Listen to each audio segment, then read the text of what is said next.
Mesdames et messieurs, bonsoir, et bienvenue à l'émission de podcast Ambassadeur, votre rendez-vous hebdomadaire du samedi soir sur la chaîne française 3e chaîne. Je suis Rémi Corbin, votre hôte, et ce soir, nous sommes ravis d'inaugurer ce tout premier épisode avec une invitée exceptionnelle.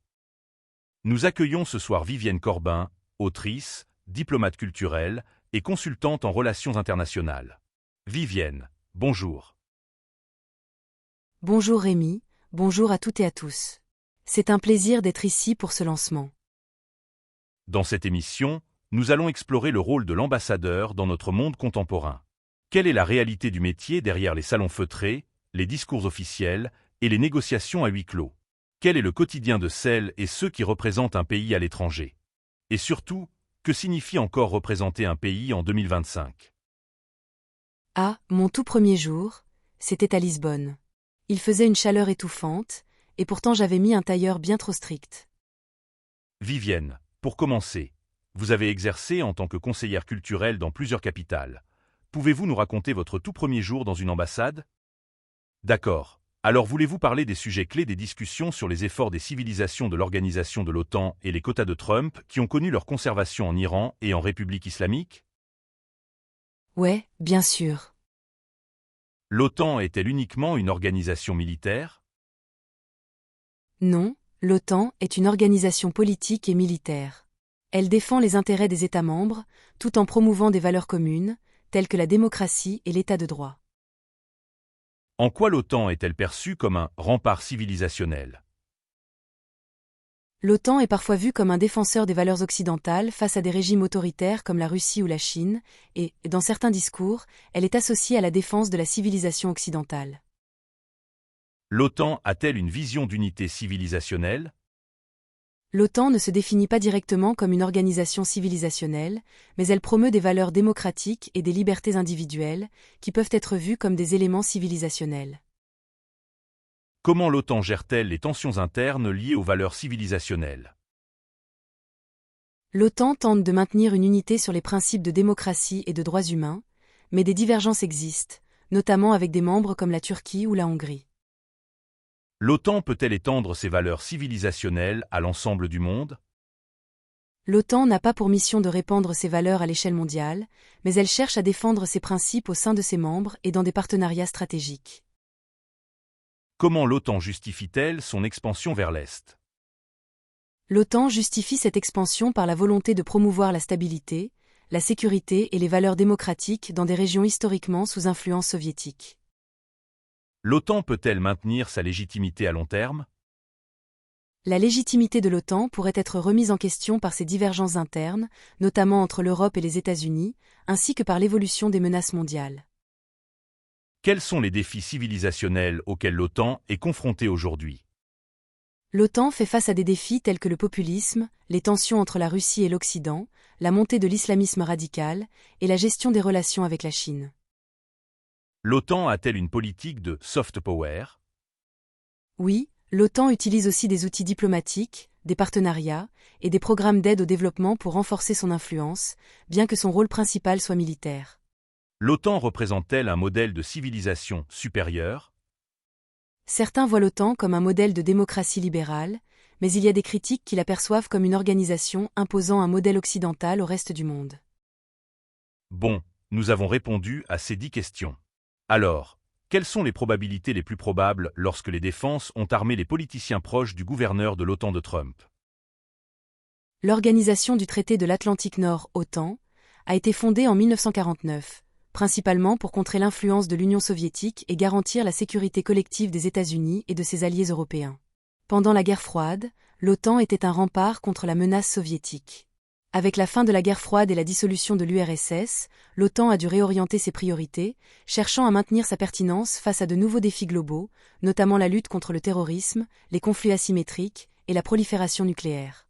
Depuis sa création, l'OTAN a évolué, notamment en élargissant son cercle d'adhérents, en incluant des pays de l'Europe de l'Est après la chute du mur de Berlin. La mission de l'OTAN s'est diversifiée, s'étendant au-delà de la simple défense militaire pour inclure des missions de maintien de la paix, de gestion des crises et de soutien aux opérations humanitaires. Toutefois, un aspect fondamental de l'Alliance reste la défense collective. Une attaque contre un membre est une attaque contre tous. Lorsque Donald Trump est arrivé au pouvoir en 2017, il a pris des positions radicales sur plusieurs aspects de la politique étrangère des États-Unis, y compris sur la manière dont l'OTAN fonctionnait. Dans le cadre de sa politique étrangère America First, Trump a remis en cause l'équité du partage des responsabilités au sein de l'OTAN, insistant sur le fait que les alliés européens n'assumaient pas leur juste part des dépenses militaires. Cette demande a conduit à des tensions avec plusieurs membres européens, qui percevaient cette pression comme une remise en question de leur souveraineté et de leurs priorités politiques. Les quotas de défense imposés par Trump et leur impact sur l'OTAN. L'un des aspects les plus marquants de la politique de Trump à l'égard de l'OTAN a été l'accent mis sur les quotas de défense. Dès sa prise de fonction, Trump a critiqué le fait que de nombreux pays européens ne respectaient pas l'objectif de dépenses de défense de 2% du PIB, fixé lors du sommet de l'OTAN de 2014. Trump, fidèle à son style de gouvernance, a exigé que chaque membre de l'OTAN augmente ses dépenses militaires, voire atteigne 4% du PIB. Il a soutenu que les États-Unis ne pouvaient pas continuer à financer une grande partie des opérations de défense, tout en incitant les autres membres à augmenter leurs contributions. Cette pression a créé des tensions au sein de l'Alliance, car certains pays européens, comme l'Allemagne et la France, n'étaient pas prêts à augmenter substantiellement leur budget militaire. En effet, ces pays avaient d'autres priorités budgétaires, notamment les dépenses sociales et les investissements dans d'autres domaines comme l'éducation et la santé. La demande de Trump de dépasser les 2% du PIB a donc alimenté un débat sur la justice et la nécessité de telles dépenses, avec des voix critiques dénonçant une approche purement transactionnelle de la sécurité internationale. Le défi résidait dans la manière dont les pays européens interprétaient cette demande. Pour certains États d'Europe de l'Est, comme la Pologne ou les pays baltes, la pression de Trump était perçue positivement, car elle correspondait à une politique de renforcement des capacités de défense face à la menace perçue de la Russie. Pour d'autres, notamment les puissances économiques européennes comme la France et l'Allemagne, cette pression semblait incompatible avec leur approche plus multilatérale et diplomatique de la sécurité. Les quotas de défense ont obligé l'OTAN à réévaluer ses priorités. Le financement militaire n'est pas seulement une question d'argent, mais aussi de la manière dont ces fonds sont alloués et des types de menaces qui doivent être combattus. Ainsi, une partie de l'augmentation des dépenses militaires a été consacrée à la modernisation des équipements militaires, à l'augmentation des capacités de réponse rapide et à l'amélioration de l'infrastructure de défense, notamment en Europe de l'Est, où la menace russe était jugée plus immédiate. L'un des résultats directs de cette pression sur les budgets militaires a été un réajustement des priorités stratégiques de l'OTAN, avec un accent mis sur la flexibilité et la rapidité de déploiement des forces. Au lieu de maintenir une posture défensive et rigide, l'OTAN a cherché à renforcer ses capacités pour faire face à des menaces hybrides et asymétriques, comme celles posées par les cyberattaques, les guerres hybrides ou les conflits de basse intensité. L'impact de la politique de Trump sur les relations de l'OTAN avec l'Iran.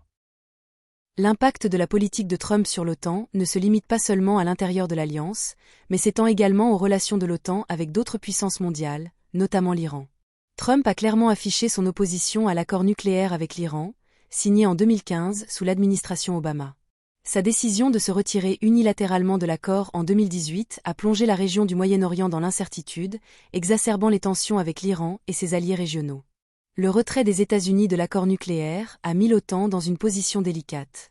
Les membres européens de l'OTAN, à commencer par la France, l'Allemagne et le Royaume-Uni, étaient en faveur du maintien de l'accord et ont cherché à contourner les sanctions américaines pour maintenir un canal économique ouvert avec Téhéran. Toutefois, la position de Trump sur l'Iran a mis l'OTAN devant un dilemme géopolitique. Tandis que les États-Unis cherchaient à intensifier la pression économique et militaire contre l'Iran, de nombreux membres européens, bien que favorables à une politique de fermeté à l'égard de Téhéran, cherchaient une approche plus diplomatique et préservant les relations commerciales. L'Iran, en revanche, a continué de considérer l'OTAN, surtout à travers la lentille de la présence militaire américaine dans la région, comme une force potentiellement hostile. Bien que l'OTAN n'ait pas été directement impliquée dans les négociations avec l'Iran, les politiques américaines ont forcé l'Alliance à reconsidérer ses priorités stratégiques dans la région du Moyen-Orient. Les pays de l'OTAN, notamment ceux du sud de l'Europe, ont exprimé leur inquiétude concernant les conséquences d'une escalade militaire directe avec l'Iran, et ont cherché à limiter les tensions tout en soutenant les initiatives diplomatiques. Ainsi, le retrait des États-Unis du JCPOA a provoqué une certaine fragmentation au sein de l'OTAN. Si la plupart des membres européens soutenaient la poursuite des négociations avec l'Iran, d'autres pays, comme le Royaume-Uni et certains pays de l'Est, étaient plus enclins à suivre la politique de pression maximale adoptée par Washington. Ce fossé au sein de l'OTAN a souligné la complexité des relations internationales et des divergences stratégiques internes à l'Alliance, accentuées par la politique de défense américaine sous Trump. Les divisions internes et les défis à long terme pour l'OTAN. Les divisions internes de l'OTAN, exacerbées par les demandes de Trump, ont également mis en évidence un problème plus large, celui du consensus au sein de l'Alliance sur les questions de défense, de sécurité et de politique étrangère. La poussée pour augmenter les dépenses militaires et la divergence d'opinion sur la gestion des relations avec l'Iran illustrent les défis auxquels l'OTAN doit faire face. L'Alliance, fondée sur des principes de défense collective, doit naviguer entre des nations ayant des priorités stratégiques divergentes. L'influence des États-Unis sur l'OTAN sous Trump a renforcé une dynamique dans laquelle les États-Unis dictent largement l'orientation de la politique de défense de l'Alliance. Cette situation a remis en question l'indépendance de l'Europe en matière de sécurité et a conduit à des appels à la création d'une armée européenne, capable de défendre les intérêts européens sans dépendre exclusivement des États-Unis. Cependant, la coopération militaire au sein de l'OTAN reste cruciale pour faire face aux menaces mondiales actuelles, qu'il s'agisse de la montée en puissance de la Chine, de l'instabilité en Afrique du Nord, ou des tensions croissantes avec la Russie. Si les pays européens n'ont pas l'intention de sortir de l'OTAN, les désaccords sur des questions comme l'Iran, les dépenses militaires et les priorités stratégiques risquent de miner l'unité de l'Alliance à long terme. Le poids de la politique de défense de Trump sur l'OTAN. L'administration Trump a profondément modifié l'équilibre des relations internationales, notamment au sein de l'OTAN, en mettant l'accent sur les dépenses de défense et en introduisant des tensions géopolitiques inédites entre les membres de l'Alliance. Son approche pragmatique, et par moments, antagoniste à l'égard des partenaires européens, a redéfini le rôle des États-Unis et leur position vis-à-vis des alliés européens. La redéfinition de la stratégie de défense transatlantique. L'OTAN, depuis sa création, a été perçue comme un projet d'alignement stratégique transatlantique, visant à garantir la sécurité collective en cas de menace extérieure. Cette notion de « sécurité collective » repose sur l'idée que l'attaque d'un membre de l'Alliance constituerait une attaque contre tous. Ce principe est solidifié dans l'article 5 du traité de l'Atlantique Nord. Cependant, l'interprétation de cette notion a varié au fil des décennies, en fonction des dynamiques géopolitiques globales. Sous l'administration Trump, les États-Unis ont exprimé des préoccupations croissantes quant au financement disproportionné de l'OTAN par les États-Unis, qui, bien qu'étant l'un des plus gros contributeurs en termes de dépenses militaires, se sont retrouvés à exiger des contributions plus élevées de la part de leurs alliés. Trump a fait de cette demande une priorité dès ses premiers mois en fonction, cherchant à rééquilibrer ce qu'il percevait comme une charge injuste sur les États-Unis. En insistant sur l'atteinte du seuil des 2% du PIB pour les dépenses de défense de chaque pays membre, Trump a introduit une dimension financière plus que militaire au cœur des priorités de l'Alliance. Ce n'est pas tant la montée en puissance de l'armement qui inquiétait, mais bien la répartition des coûts de défense au sein de l'OTAN. Les pays européens, en particulier les plus grands contributeurs comme la France et l'Allemagne, ont réagi avec une certaine réticence face à cette pression, soulignant que l'OTAN ne devait pas seulement être une organisation militaire, mais aussi un cadre diplomatique. Les conséquences du retrait des États-Unis de l'accord de Paris et de l'accord nucléaire iranien.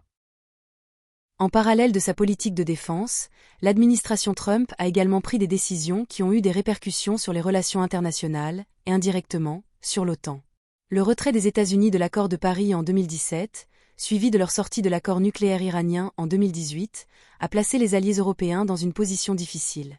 La décision de Trump d'abandonner l'accord nucléaire avec l'Iran a non seulement fragilisé la stabilité dans le Golfe Persique, mais a aussi exacerbé la tension entre les États-Unis et ses partenaires européens.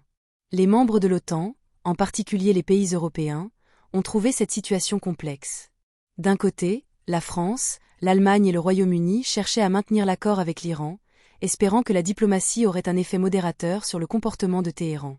De l'autre côté, Trump a mis en œuvre sa stratégie de pression maximale, imposant de lourdes sanctions économiques et cherchant à isoler diplomatiquement l'Iran. Cela a non seulement accru les tensions au sein du Moyen-Orient, mais a aussi mis à l'épreuve la solidarité entre les membres de l'OTAN, car la France, le Royaume-Uni et l'Allemagne ont continué de soutenir l'accord, tout en cherchant à protéger leurs intérêts commerciaux avec l'Iran.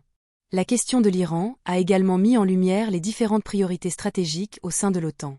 Les États-Unis ont vu l'Iran comme une menace stratégique directe en raison de son soutien aux groupes militants et de son programme nucléaire, tandis que les pays européens se concentraient davantage sur les aspects diplomatiques de la situation, avec l'idée que la négociation et la coopération étaient plus efficaces que l'escalade.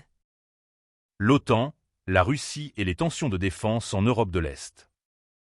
L'OTAN a longtemps été le principal instrument de défense contre la menace perçue par la Russie, notamment après l'annexion de la Crimée par la Russie en 2014. Ce fut un tournant majeur dans la politique de défense de l'Alliance. Depuis lors, l'OTAN a cherché à renforcer ses capacités de défense en Europe de l'Est, notamment en Pologne, dans les pays baltes et en Roumanie. Ces initiatives étaient vues comme une réponse directe à l'agression russe en Ukraine et à la volonté de Moscou de perturber l'ordre sécuritaire en Europe. Sous l'administration Trump, cette dynamique a été exacerbée par des commentaires souvent anti-européens, notamment des attaques contre les membres de l'OTAN qui ne respectaient pas les quotas de dépenses de défense. Cela a créé un fossé croissant entre les alliés européens, qui se concentraient sur la stabilité régionale et les relations diplomatiques avec la Russie, et les États-Unis, qui cherchaient à endiguer ce qu'ils percevaient comme une menace militaire immédiate venant de Moscou. La question de la défense contre la Russie a divisé l'Alliance, non seulement sur les questions de financement, mais aussi sur la manière de gérer les relations avec un voisin aussi puissant et imprévisible. La position de Trump, souvent marquée par des propos de soutien au président russe Vladimir Poutine, a inquiété les membres de l'OTAN, surtout ceux d'Europe de l'Est, qui voyaient la Russie comme une menace directe à leur sécurité. Les relations de l'OTAN avec la Russie ont ainsi été placées dans une dynamique incertaine, notamment avec des critiques de la politique de sanctions économiques contre Moscou et de l'extension continue de l'OTAN vers l'Est. Le problème des capacités de défense européennes et le manque d'autonomie. Un autre aspect clé du défi posé par la politique de Trump est la question de l'autonomie stratégique de l'Europe en matière de défense. L'OTAN, bien qu'indispensable à la sécurité européenne, n'a pas permis aux pays européens de développer des capacités de défense propres et indépendantes. Sous Trump, cette dépendance envers les États-Unis pour le financement et les équipements militaires atteint un nouveau point de tension. Certains analystes ont commencé à appeler à la création d'une armée européenne autonome, capable de mener des missions de défense sans dépendre d'une intervention militaire américaine. L'idée d'une armée européenne indépendante a longtemps été un sujet de débat. Si des initiatives comme la coopération structurée permanente, CSP, ont été mises en place pour améliorer la coordination militaire européenne, elles ne se sont pas traduites par des capacités suffisantes pour rivaliser avec les capacités militaires américaines au sein de l'OTAN. La France, en particulier, a plaidé pour une plus grande autonomie stratégique, notamment en matière de défense nucléaire et d'interventions militaires indépendantes en Afrique ou au Moyen-Orient. Cependant, la réalité de la dépendance technologique et militaire vis-à-vis des États-Unis demeure un obstacle majeur. Sous Trump, cette question a pris une nouvelle ampleur.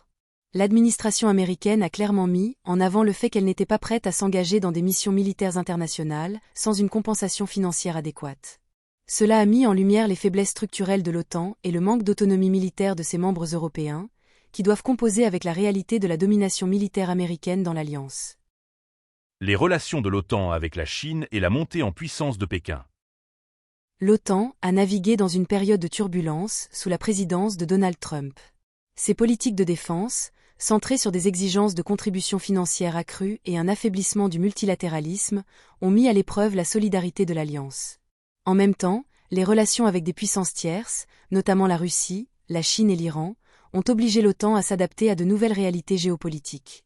La pandémie de Covid-19, les tensions avec la Chine et la guerre en Ukraine ont ajouté des couches supplémentaires de complexité à ces relations. L'OTAN est confrontée à la nécessité de redéfinir son rôle et ses priorités dans un monde multipolaire, où les défis de défense transcendent les frontières géographiques et impliquent des menaces globales. Face à ces défis, la question demeure: l'OTAN peut-elle rester le pilier de la sécurité transatlantique, où les tensions internes, exacerbées par des divergences sur les politiques de défense et de sécurité, finiront-elles par remettre en question l'unité et la pertinence de l'alliance à long terme? Seul le temps nous dira si l'OTAN parviendra à se réinventer pour répondre aux exigences de ce monde en mutation rapide. L'évolution de l'OTAN sous l'administration Trump, entre tensions et adaptation stratégique. Lorsque Donald Trump est arrivé à la Maison-Blanche en 2017, son approche de la politique étrangère a marqué un tournant décisif pour les relations transatlantiques et la structure même de l'OTAN. L'Alliance atlantique, qui avait été fondée sur le principe de la défense collective face à la menace soviétique, s'est trouvée confrontée à un défi inédit. Un président américain qui, tout en réaffirmant la primauté militaire des États-Unis, remettait en question l'engagement américain au sein des institutions multilatérales. Pour Trump, l'OTAN n'était plus simplement un outil de défense collective, mais un instrument qu'il jugeait coûteux pour les États-Unis, dont la contribution n'était pas à la hauteur des engagements des autres membres. Les premières déclarations de Trump à l'égard de l'OTAN ont secoué les fondements de l'Alliance. Lors de son discours inaugural en janvier 2017, il a décrit l'OTAN comme une organisation obsolète, critiquant non seulement son efficacité, mais aussi le fardeau financier qu'elle représentait pour les États-Unis. Cette déclaration a provoqué une onde de choc parmi les dirigeants européens, qui ont immédiatement perçu la fragilité de l'engagement américain à maintenir la sécurité collective. La question centrale qui se posait alors était: Dans un monde multipolaire, l'OTAN pourrait-elle encore jouer son rôle de garant de la stabilité euro-atlantique, ou serait-elle contrainte de se redéfinir face à une hostilité croissante au sein de ses propres membres? Trump a intensifié cette pression en exigeant que les pays européens augmentent leurs dépenses de défense à 2% de leur PIB, un objectif déjà convenu par les membres de l'OTAN lors du sommet de Newport en 2014, mais qui n'avait pas encore été pleinement atteint. À travers des déclarations fracassantes et des critiques acerbes, Trump a voulu montrer à ses alliés européens qu'ils ne pouvaient plus se reposer sur la protection américaine, qu'il s'agisse de la défense contre la Russie ou des menaces globales comme le terrorisme. Ce qui se profilait derrière cette pression était une réévaluation de l'engagement américain envers l'Alliance. Une réévaluation qui ne se limitait pas à des questions budgétaires, mais qui touchait au cœur même de la raison d'être de l'OTAN, sa mission collective de sécurité. Si l'Alliance atlantique a survécu à cette pression initiale, le processus de redéfinition a commencé. Les pays européens, en particulier ceux du vieux continent qui bénéficiaient de la protection de l'article 5 du traité de l'Atlantique Nord, ont dû repenser leurs priorités de défense. Certains, comme la France, ont intensifié leur discours sur l'autonomie stratégique européenne, réaffirmant la nécessité pour l'Europe de prendre davantage en charge sa propre sécurité sans dépendre excessivement des États-Unis.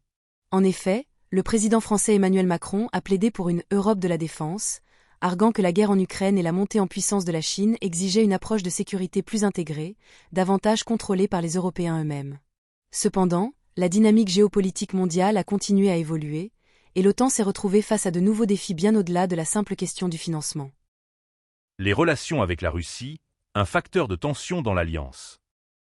Les relations avec la Russie ont été l'un des principaux points de friction sous l'administration Trump. D'un côté, la Russie, sous la direction de Vladimir Poutine, poursuivait son expansion militaire en Europe de l'Est, notamment en Ukraine, où la crise du Donbass et l'annexion de la Crimée en 2014 ont exacerbé les tensions entre l'Alliance et Moscou. De l'autre, les États-Unis de Trump, malgré une rhétorique de condamnation des actions russes, semblaient parfois adopter une attitude ambiguë envers la Russie. Trump lui-même a souvent exprimé son admiration pour Poutine, allant jusqu'à suggérer qu'il pourrait être plus facile de traiter avec le président russe que de maintenir des relations tendues avec des alliés européens. Cette ambivalence a particulièrement inquiété les États membres de l'OTAN situés à proximité immédiate de la Russie, comme les pays baltes, Estonie, Lettonie, Lituanie et la Pologne. Ces nations, qui se souviennent de l'occupation soviétique, ont exprimé des craintes concernant une éventuelle hésitation américaine à appliquer l'article 5 de la charte de l'OTAN en cas de conflit avec la Russie. Les déploiements militaires sur le flanc oriental de l'OTAN ont donc été renforcés, notamment en réponse à la menace russe. Cependant, les préoccupations de ces pays n'ont pas été uniquement liées à la Russie, mais aussi à la manière dont les États-Unis, sous Trump, semblaient moins intéressés par l'implication dans des conflits européens. L'OTAN a continué à renforcer ses capacités de défense en Europe de l'Est, mais l'incertitude grandissait quant à la solidarité transatlantique. Si Trump s'était engagé à maintenir un soutien militaire dans cette région, la perception qu'il pourrait abandonner cette promesse si la situation devenait trop coûteuse était omniprésente. Cela a aussi amené certains pays européens à réfléchir à la manière dont ils pourraient se défendre de manière plus autonome en cas de désengagement américain. La montée en puissance de la Chine et l'adaptation de l'OTAN.